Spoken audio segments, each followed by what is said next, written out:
마테오가 전한 거룩한 복음입니다.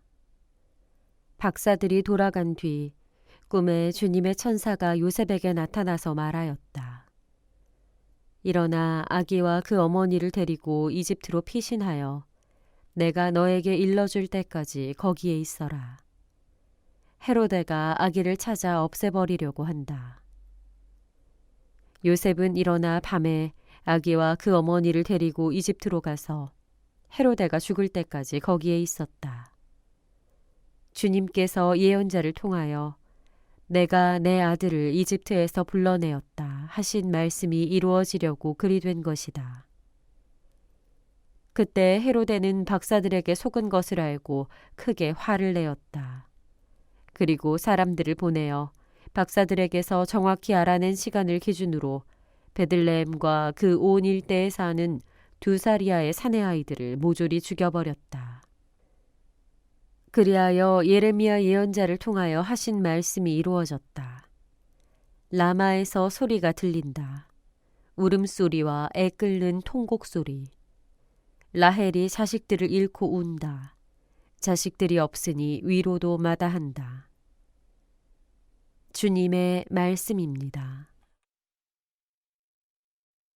참 예수님, 차동욱 시몬 신부입니다.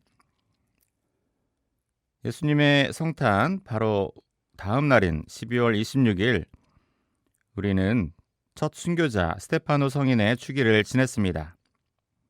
그런데 사실 이보다 훨씬 더 일찍 예수님을 위해 순교한 이들이 있었는데 바로 오늘 등장하는 이름도 알려지지 않은 아기 순교자들입니다.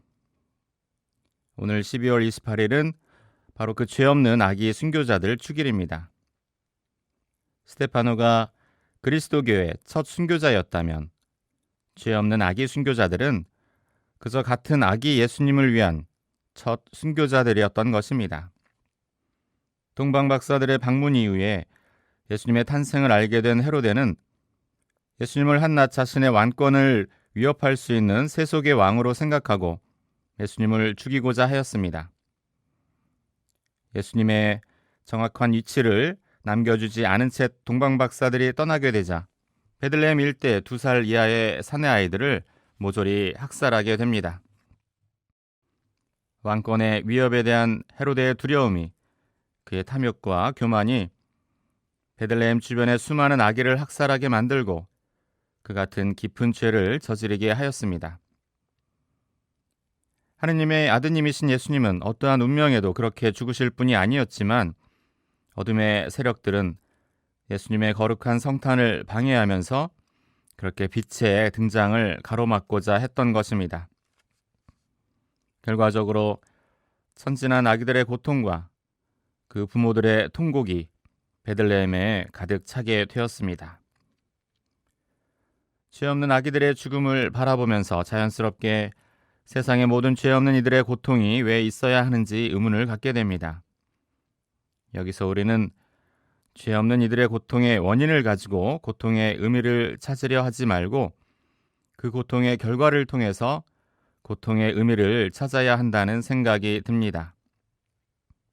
무슨 말인가 하면 이 아이들이 자신도 모르게 그리스도 때문에 그래서 그리스도를 위해서 죽은 그것으로 받은 영광을 기억하자는 것입니다.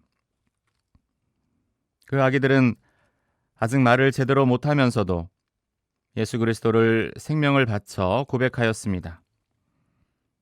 악과 맞서 투쟁할 힘이 없는 연약한 아기였지만 그 죽음으로 인해 승리의 월계관을 얻었습니다.